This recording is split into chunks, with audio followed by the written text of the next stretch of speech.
SnowTrax is brought to you by Polaris. Think outside.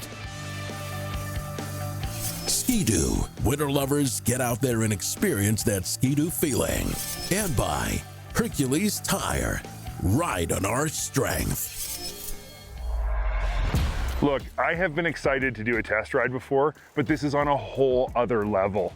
Last season, Polaris introduced the 9R engine package in the mountains. They even sent us a Chaos 9R to test out at home, which was both awesome and totally useless, but it gave us a chance to experience how this engine performs. It didn't take long for all of us, but especially AJ and I, to decide that Polaris's next sled absolutely needed to be an XCR with the 9R engine package. And my idea was to call it the XC9R. Ladies and gentlemen, boys and girls, this is what we wanted. Out of the ashes, a phoenix arises. Faith of a mustard seed can move any mountains. The people are watching, so I cannot stop it. Been down for too long now, I gotta rock it. Had to get it out the mud, you know how it goes. Now we sitting at the top, catching with the bros. Never thought I'd be the one who played a role. Let's get into talking about what the XCR9R is made of, then we'll talk about what it's like to ride. And to start, it's obviously based on the Matrix chassis. I mean, really, the platform is just a normal XCR with all the good stuff an XCR comes with standard. Things like top-of-the-line, fully adjustable Walker-Evans high-low shock package, lightweight racing brake, tunnel and rail stiffeners, four-wheel rear axle, solid idler wheels, a 2.52 pitch track, and matching drivers, stronger suspension arms, and the list just goes on and on. The XCR is nearly identical to the sled that the factory Polaris cross-country racers ride, so it's extremely capable and durable, because it has to be to survive that kind of racing. Out back, you'll find a 136-inch version of the Pro CC skid frame that, when combined with those stellar Walker-Evans shocks, can be set up to ride smooth as butter on average trails, or to handle massive bumps and moguls at crazy speeds. Up front, you'll find Polaris's legendary Matrix front suspension that offers near flawless ride and handling characteristics we constantly rave about. There's not much else to say, really. Now let's talk a little bit about the 9R engine itself. This is quite possibly the coolest engine ever offered in a trail sled. It was originally designed in Polaris's race shop as a race engine.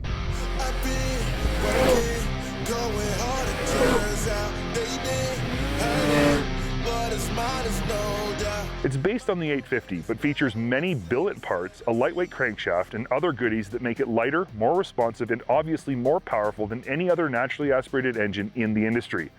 Polaris doesn't make any official horsepower claims for any of their motors, but if you use what little information they do give and do some basic math, you'll find that the 9R is making somewhere around 175 to 180 horsepower. So we're in turbo horsepower territory here, but the 9R is actually even lighter than the naturally aspirated 850, which means it's considerably lighter than the Boost, which means power to weight is off the charts. One of the most impressive aspects of the 9R though is how quick it revs and builds power. But don't get me wrong, the 850 is impressive, best in class in fact, and the Boost is simply insane. But neither come even close to the 9R when you grab a handful of throttle. Seriously, you better be holding on really, really tight. Power off the bottom is definitely strong, but where the 9R really shines is in the mid-range and top end. In the mid-range, it actually feels more powerful than the 850 or the Boost, and at the top end, it just keeps pulling and pulling like the Turbo. It just gets there quicker. Before I spent any time on the XCR 9R, I had every expectation that it would be a rough, raspy, angry motor that would be a handful on the trail, but I couldn't have been more wrong.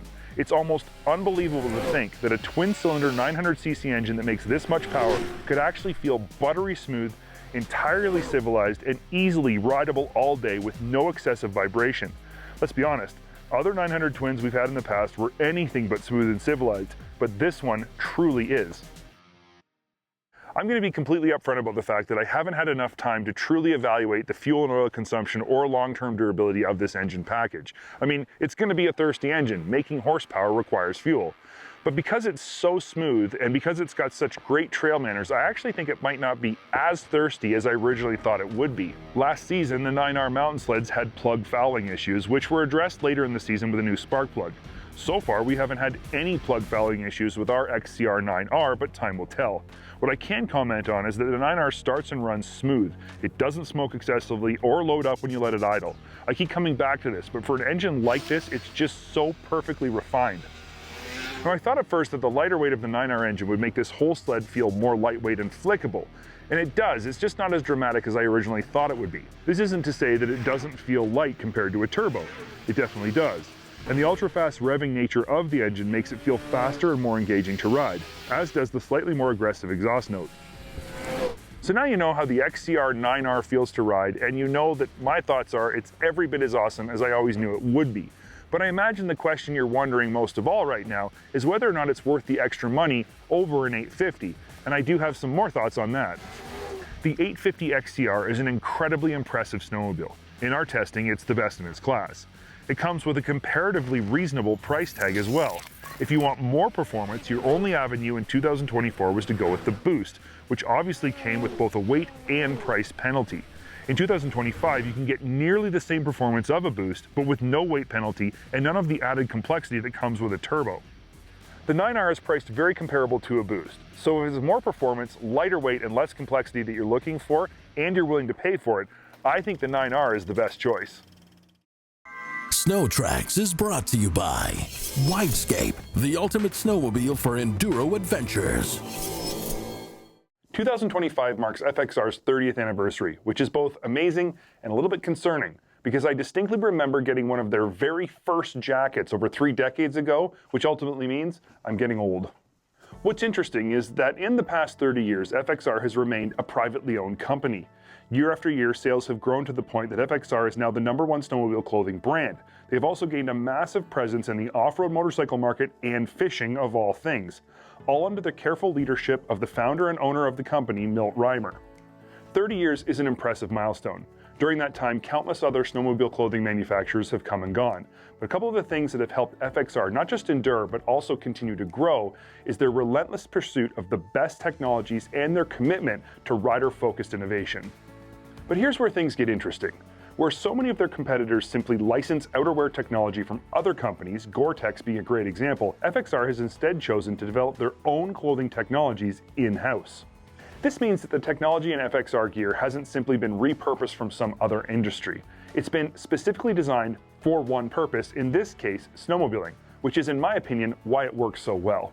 FAST stands for Flotation Assist Safety Technology and is one of FXR's in-house developed technologies we've talked a lot about. Before FAST, flotation suits were big and bulky, like a life jacket. They were also not known to be very warm or breathable. After extensive testing of the best flotation technology available at the time, the FXR design team decided they could do better. FAST suits feel and perform exactly the same as non-FAST equipped suits. You literally can't tell you have a flotation suit on at all, which means you can simply enjoy warm and comfortable riding with the added safety benefit of a suit that will help save your life should the worst happen. One interesting aspect of FAST is that it doesn't just include the jacket. FXR says that FAST is a system that requires both the jacket and pants to be fully effective. But according to FXR, it's actually the pants that are the most important part, which was certainly news to me. Another great example of in-house technology developed by FXR is their ACMT moisture management system, which is found in many of their suits. ACMT stands for Advanced Climate Management Technology and is essentially a dual-layer system built into the suit that acts a lot like a dual-layer lens on goggles or a dual-layer shield on a helmet. Riding is a physical activity. Physical activity creates heat, which then leads to moisture buildup. Stopping excess moisture buildup plays a major role in keeping a rider not only dry, but also warm. If you're wet, you will eventually get cold. ACMT's dual-layer design acts sort of like an HVAC system in your house, exchanging moist air with dry air. As the moist air is sucked out, it in turn draws additional moisture to the surface to be exchanged as well. It's outerwear technology at its absolute best. The final piece of technology FXR uses in nearly every one of their suits is the dry vent system. This system utilizes a special mesh material pioneered by FXR that allows air to pass through but stops even the finest snow particles. I know what you're thinking. This already exists, but in fact, it was FXR who developed it first. Obviously, a couple reasons that you might want to open the vents on your jacket or your pants is to stop excess moisture from building up or to help evaporate the moisture that it already has. And in these two ways, dry vent is actually an integral part of ACMT. But really, the main reason you open your vents is to regulate your body temperature, something ACMT doesn't really do. So the compromise has always been, do I open my vents to stay cool but risk letting snow dust in, or do I keep them closed and then overheat but keep the snow dust out? With dry vent, you don't have to choose. You can stay cool and keep the snow dust out. Everyone here at SnowTrax swears by FXR gear. We truly believe that by utilizing the best materials and manufacturing processes and the most innovative technology, FXR gear provides the warmest, safest, and most moisture-free riding experience you can get. For 2025, to celebrate their 30th anniversary, FXR will be releasing a 30th anniversary special edition lineup of gear. We have no idea what to expect, but after knowing Milt and having worked with FXR over 30 years, we are more than confident it will be full of amazing style and top-of-the-line technology. Stay tuned for more info on that later in the season, but for now, make sure you're giving FXR's lineup of outerwear a serious look the next time you're shopping for riding gear. Trail Tech is sponsored by Princess Auto. Ideas, tools. So by now, you have to know about Ski-Doo's all-new RAS RX front suspension on select 2025 sleds. Yes, it's new. Yes, it's very impressive. And yes, you can retrofit many previous generation snowmobiles to get the same grade handling. So RAS RX front suspension helps to keep the front end of your Ski-Doo sled flatter in the corners with a lower roll center.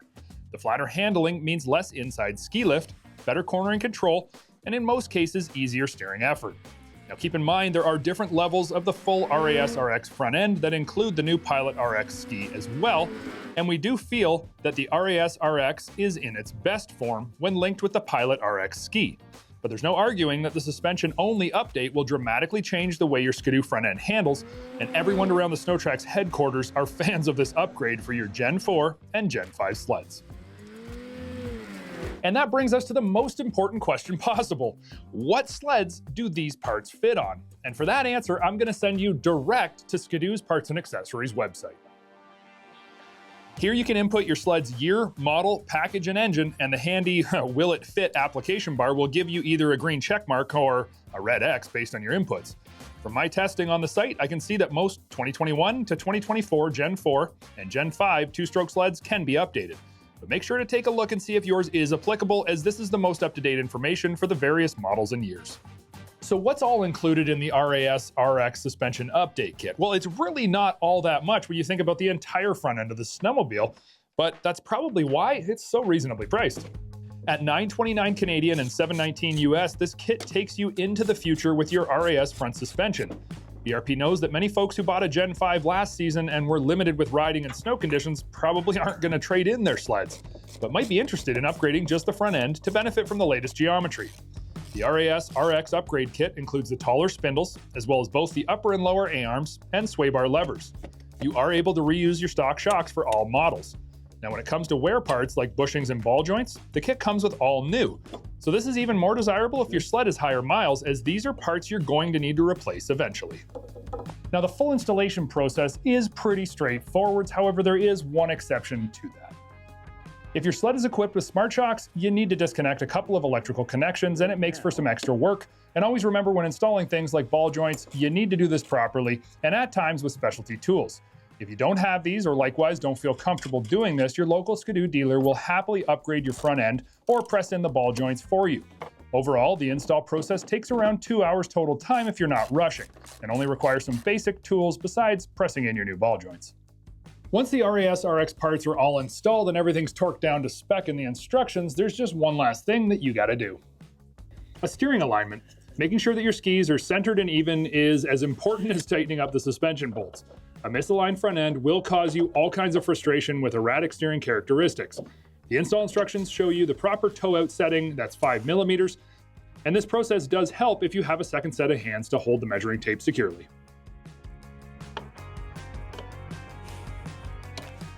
While we're always excited about the latest and greatest sleds that roll off the production line, I'm really impressed that Ski-Doo offered this RAS RX kit to improve the handling of their Gen 4 and Gen 5 sleds that didn't come with it. Now, if you're looking to get the most out of the front end of your Gen 4 or Gen 5 sled, make sure you also upgrade to a set of Pilot RX skis, because with RAS RX and Pilot RX, that's when you truly get the most benefits possible.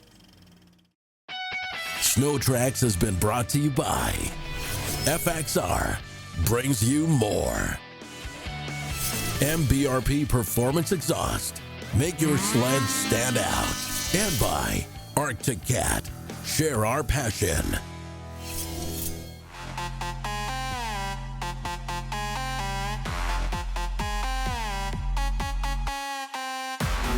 I think it was pretty clear last season during Ski-Doo's 2025 new model intro that I, along with many of you, were literally giddy with excitement that the Backcountry XRS would finally be available with a 43-inch wide trail front end.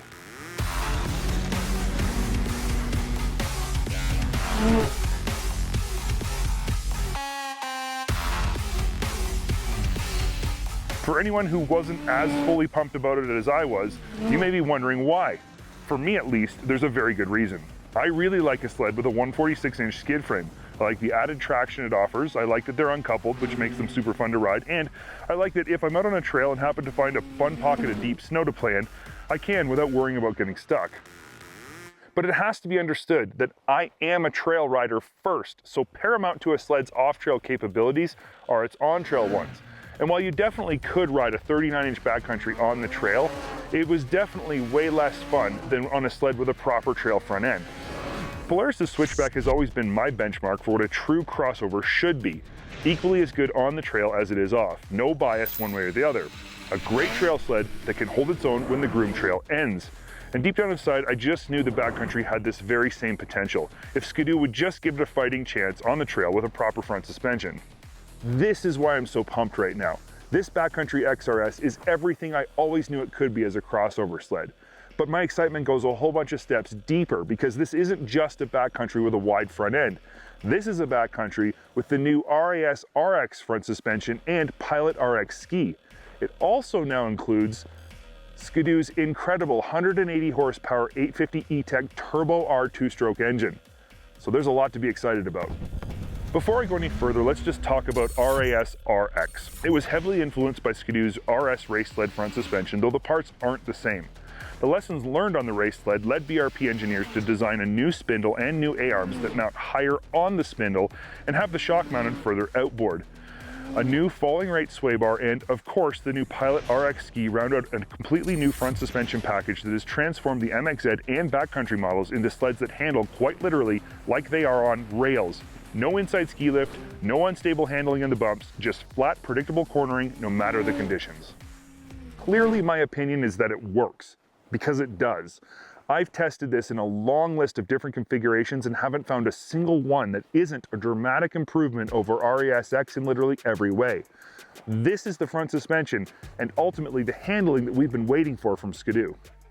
Along with this new front suspension comes a new track spec'd only on the 43-inch wide backcountries. The Storm 1.5 and Ice Storm 1.5 tracks feature a multi-lug height design with 1.5-inch lugs down the center and 1.25-inch lugs on the outside. This allows the track to slide sideways instead of biting with the outside lugs when you're cornering. The results are a sled that, despite being 146 inches long, will still get a bit sideways when you want it to in the corners and feels more like a 137 than it does a 146. There is absolutely no question the number one thing backcountry buyers wanted from Ski-Doo in 2025 was the 850 TurboR engine option, and Ski-Doo was listening.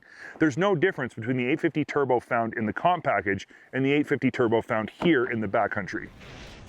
The meth injection system is still standard, as it will be on any flatland turbo model. It still makes 180 horsepower and it still features shot starting.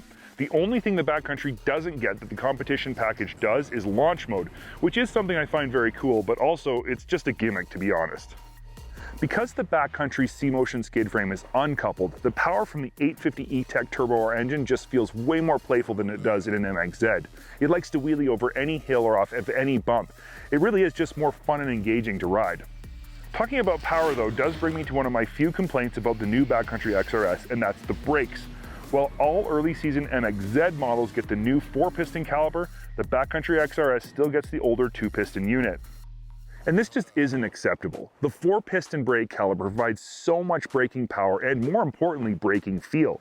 This 2-piston unit feels vague and just doesn't provide the braking power you'd expect from a sled that goes this fast. Look, the fact of the matter is that no, the 43-inch wide backcountry with its 1.5 lug isn't as good off-trail as the 39-inch wide with a 2-inch lug. But here's the thing, it's way better on the trail. In fact, the improvements in on-trail handling is way more dramatic than the slight loss of off-trail capability. I've been surprised by the small amount of negative feedback that the 43-inch wide backcountry has received since it was released last season. There are people who actually think this sled shouldn't exist and that it's ruining the backcountry name. That's just ridiculous, and people who think that way should check their ego at the door. The 39-inch wide backcountry is still available. The only difference is that when you spring order a backcountry, you can choose what front end you want. No one is losing the backcountry they currently love, but a huge group of people, as evidenced by the overwhelmingly positive feedback we got in our intro videos, are finally getting the backcountry they've always wanted.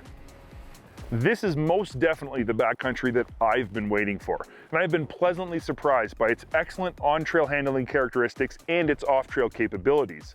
This backcountry is poised to give the longtime class leader, the Switchback Assault, a serious run for its money.